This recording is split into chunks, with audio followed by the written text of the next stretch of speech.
Bagi orang-orang yang menolak penjelasan Qur'ani dalam buku ini, mereka harus menyatakan bahwa Al-Quran tidak menjelaskan peristiwa kembalinya umat Yahudi ke Tanah Suci dan restorasi negara Israel, atau ada penjelasan berbeda selain yang ada dalam buku ini. Jika begitu mereka harus membuat penjelasan Qur'ani yang lain. Bagi orang-orang yang menolak Islam dan menyatakan bahwa mereka memiliki kebenaran, kami tantang mereka agar menggunakan kebenaran tersebut untuk menjelaskan subjek ini. Baik itu negara sekuler modern, mengklaim kebenaran ataupun Yahudi, Kristen, Hindu, Jainisme, Buddha, Konfusianisme, Taoisme, Bahaisme, humanisme sekuler, liberalisme, materialisme, ateisme, atau paham yang lainnya. Diklaim mereka hanya bisa dibenarkan jika mereka dapat menjelaskan subjek-subjek yang disampaikan dalam buku ini. Itulah hal terpenting dari buku ini. Buku ini membuktikan klaim bahwa Islam adalah kebenaran.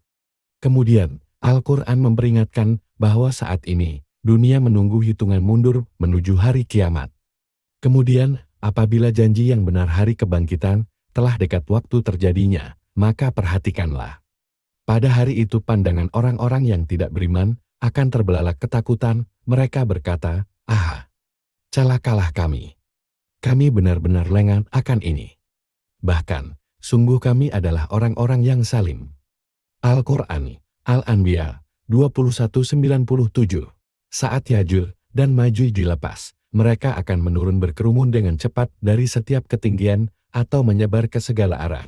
Ini menandakan bahwa dengan kekuatan yang tak terkalahkan, mereka menguasai seluruh dunia, dan bahwa untuk pertama kali dalam sejarah, satu umat akan menguasai seluruh manusia. Itulah keadaan yang terjadi di dunia saat ini. Tatanan dunia Yajuj dan Majuj akan menjadi tatanan fasad penuh dengan penindasan dan kejahatan. Surat Al-Kahfi telah menggambarkan dua ciri-ciri tatanan dunia fasad yang berlawanan dengan dua ciri-ciri tatanan dunia Zulkarnain, yaitu sebagai berikut. Zulkarnain menggunakan kekuatan yang dibangun berdasarkan keimanan pada Allah untuk menghukum penindas, dan dengan melakukan hal itu, dia membentuk keselarasan antara tatanan dunia di bumi ini dengan tatanan langit di atas keselarasan antara dunia materi yang sementara dengan dunia spiritual.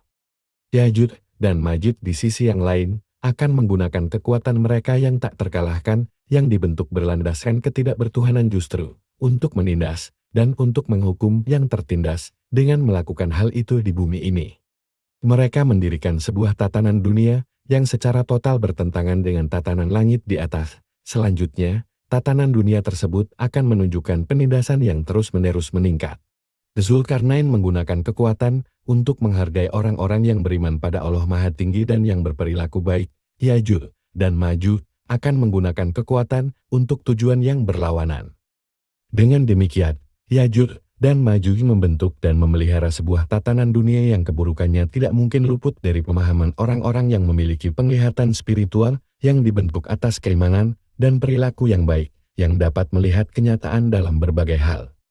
Jika umat Yahudi membolehkan umat Yajuj dan Majuj menjadi pemenang yang berhasil merebut tanah suci untuk mereka dan mengizinkan mereka kembali ke Yerusalem, maka yang demikian itu menandakan bahwa umat Yahudi tersebut buta secara spiritual.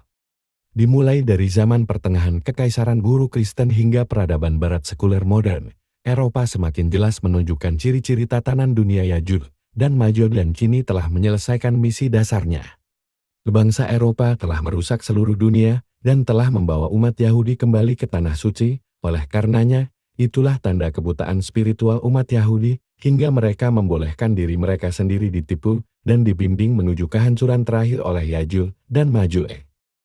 Nabi Shallallahu Alaihi Wasallam telah memberikan sebuah alat ukur yang dapat kita pantau untuk melakukan hitungan mundur waktu datangnya hukuman final untuk umat Yahudi. Pertama, hukuman final ini tidak akan terjadi hingga Isa Al-Masih asli membunuh Dajjal Al-Masih palsu dan hingga Allah Maha Tinggi sendiri menghancurkan Yajuj dan Majuj dengan senjata biologis. Momen itu tidak akan datang jika masih ada air yang tersisa di Laut Galilei. Pertimbangkanlah hadits berikut.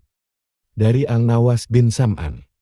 Pada keadaan itulah Allah akan menurunkan kepada Isa wahyu ini, "Aku telah memunculkan dari antara hamba-hambaku suatu umat yang tidak ada yang dapat melawannya. Engkau bawalah orang-orang ini dengan selamat ke Tur Kemudian Allah akan mengirim Ya'juj dan Ma'juj dan mereka akan turun berkerumun dengan cepat dari setiap ketinggian. Yang pertama dari mereka akan melewati Danau Tiberius Laut Galilea dan meminum airnya. Dan saat yang terakhir dari mereka melewatinya, dia akan berkata, dulu pernah ada air di sini. Sahih Muslim. Maka dari itu, hal terpenting yang harus kita perhatikan adalah tingkat ketinggian air di Laut Galilea. Bagian 1, Bab 11. Umat Yahudi dan bangsa Arab. Pasti kamu dapati lagi dan lagi bahwa dari semua umat manusia, yang paling keras memusuhi orang-orang beriman umat Muslim adalah umat Yahudi dan orang-orang musyrik mereka yang menyekutukan Tuhan, yang menyembah berhala, atau umat pagan. Dan yang paling dekat dan mencintai orang-orang beriman adalah mereka yang mengatakan, kami adalah umat Kristen, karena di antara orang-orang ini terdapat orang-orang yang mencurahkan diri untuk belajar dan orang-orang yang meninggalkan kenikmatan duniawi, dan mereka tidak menyombongkan diri. Al-Quran, Al-Maidah 5:82. Sebelum kami kembali pada penjelasan nubuat yang mulai terwujud, bahwa Allah Maha Tinggi akan membawa umat Yahudi kembali ke Tanah Suci saat hitungan mundur waktu untuk penghukuman mereka dimulai, penting bagi kami memperhatikan subjek Ismail alaihi salam, bangsa Arab, dan Tanah Suci. Subjek ini penting karena gerakan Zionis merestorasi negara Israel dengan memaksa warga Arab keluar dari tanah dan rumah mereka. Zionis tidak akan berani melakukan hal tersebut tanpa pembenaran berdasarkan Alkitab. Bagaimanapun pembenaran berlandaskan Alkitab tersebut adalah fitnah dan kebohongan yang dilakukan atas nama Tuhannya Ibrahim alaihi salam. Zionis tahu bahwa itu adalah fitnah dan mereka memanfaatkan hal tersebut sepenuhnya. Subjek itulah yang akan kami bahas pada bab ini. Pandangan religius Yahudi terhadap bangsa Arab.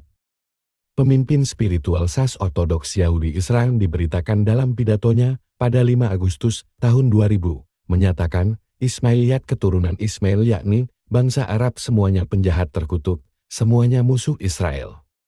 Yang Maha Suci, puji baginya, menyesal telah menciptakan Ismailiyat ini. Berita tersebut menggambarkan Rabbi Ovadia Yosef meledek usaha pemerintah Israel, Barak, yang mencapai suatu persetujuan dengan Organisasi Pembebasan Palestina PLO Palestine Liberation Organization mengenai kota sakral Yerusalem. Mengapa kita berbagi kota suci?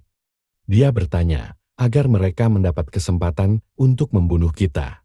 Mengapa pula kita butuh mereka di samping kita? Menegur Perdana Menteri Israel, Barak, Rabi tersebut menambahkan, Anda membawa ular-ular mendekati kita, bagaimana Anda dapat berdamai dengan ular?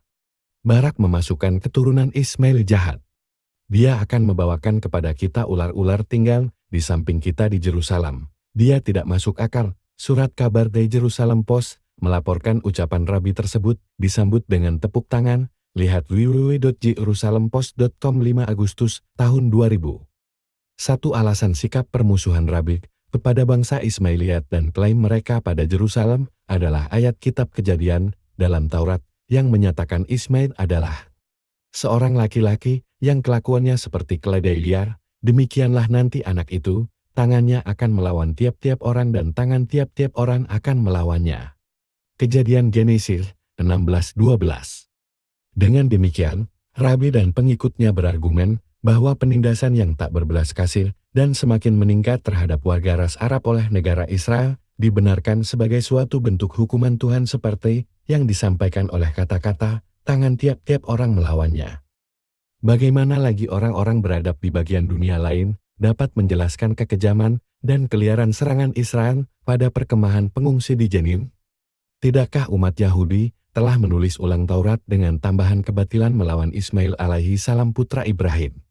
Hal tersebut lebih memudahkan kita untuk mengenali bahwa penipuan terlibat dalam rencana jahat Zionis merebut tanah suci dari Muslim Arab guna merestorasi negara Israel. Gambaran Ismail alaihi salam, Nabi Allah Maha Tinggi yang ada dalam Al-Quran, dengan jelas mengungkap pernyataan Taurat tersebut adalah dusta terhadap Allah Maha Tinggi. Dan ceritakanlah kisah Ismail di dalam kitab Al-Quran, sesungguhnya dia adalah seorang yang benar janjinya, dan dia adalah seorang rasul dan nabi. Dia selalu mengajak kaumnya sholat dan menunaikan zakat, dan dia adalah seorang yang diridai sangat diterima di sisi Tuhannya. Al-Quran, Maryam 19:54-55. Dan ingatlah Ismail, Ilyasa, dan Zulkifli, mereka termasuk orang-orang yang paling baik. Ini adalah pesan peringatan, dan sesungguhnya bagi orang-orang yang bertakwa disediakan tempat kembali terakhir yang baik. Al-Quran, Set 38-48-49. Dan itulah keterangan kami, yang kami berikan kepada Ibrahim guna menghadapi kaumnya. Kami tinggikan kedudukannya beberapa derajat, karena Tuhanmu maha bijaksana dan maha mengetahui. Dan kami telah menganugerahkan Ishak dan Yakub, semuanya ketiganya kami beri petunjuk, dan sebelumnya, kami telah beri petunjuk kepada Nuh, dan kepada sebagian dari keturunannya Ibrahim yaitu Daud, Sulaiman, Ayub, Yusuf, Musa, dan Harun. Dan Zakaria dan Yahya, dan Isa dan Ilyas, semuanya termasuk orang-orang yang saleh. Dan Ismail, Ilyasar, Yunus, dan Lut, semuanya kami lebihkan derajatnya di atas umat lain. Dan kami lebihkan pula derajat sebagian dari leluhur mereka, keturunan mereka, dan saudara-saudara mereka. Kami telah memilih mereka menjadi nabi dan rasul, dan mereka telah kami beri petunjuk ke jalan yang lurus. Mereka itulah orang-orang yang telah kami beri kitab, hikmah, dan kenabian. Jika orang-orang keturunan mereka menolaknya, maka kami akan mempercayakan tugas mereka kepada umat yang baru yang tidak akan menolaknya. Mereka adalah nabi-nabi yang menerima petunjuk Allah, menyampaikan petunjuk yang mereka terima. Persangkaan tidak benar terhadap Allah yang mereka buat saat mereka berkata, Allah tidak menurunkan sesuatu pun kepada manusia dengan cara menurunkan wahyu. Katakanlah, maka siapa yang menurunkan kitab yang dibawa Musa sebagai cahaya dan petunjuk bagi manusia?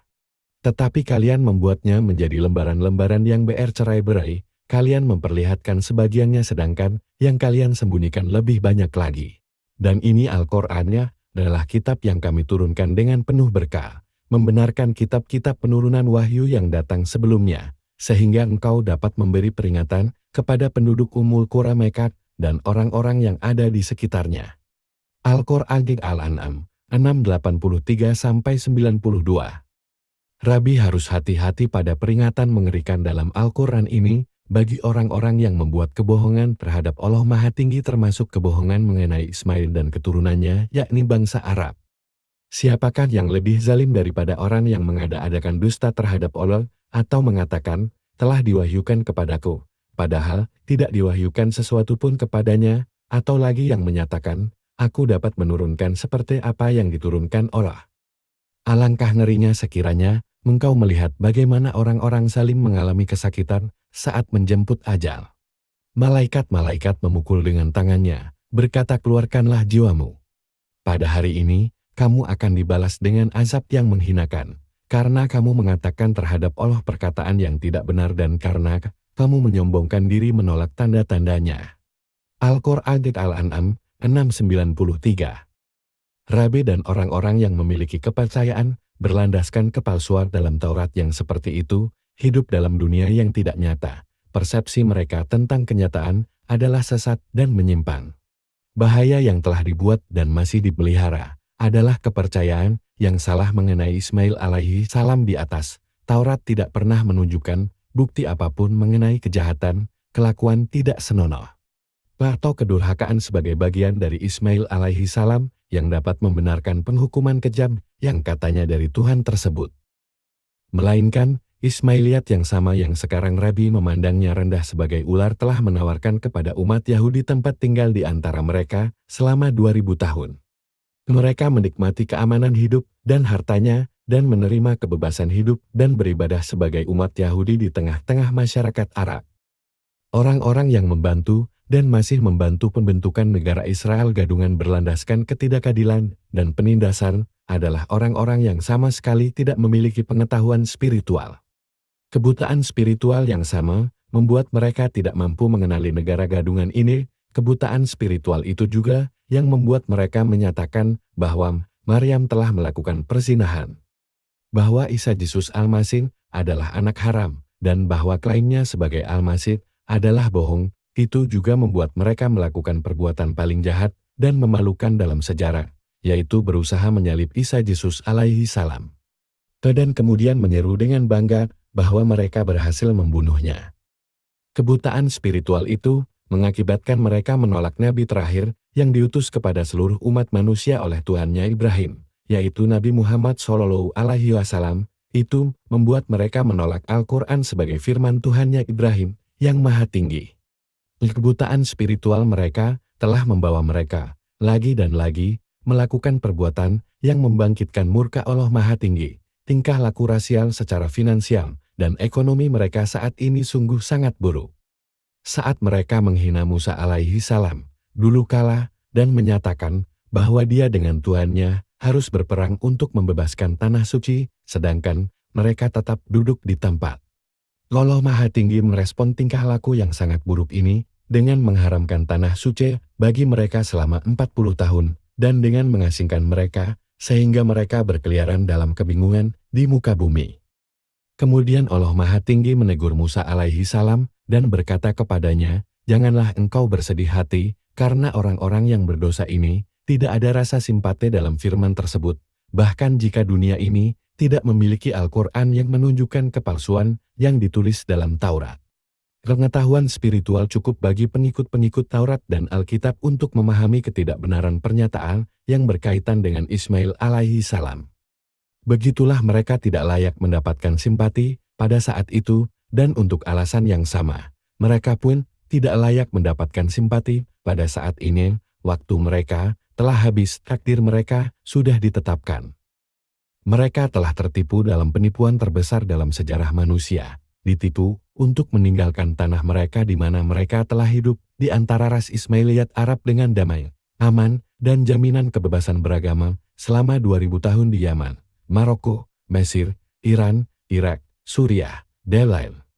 Untuk kembali ke tanah suci mendukung penindasan dan ketidakadilan, dengan begitu tidak menyenangkan. Penindasan tersebut meningkat hari demi hari.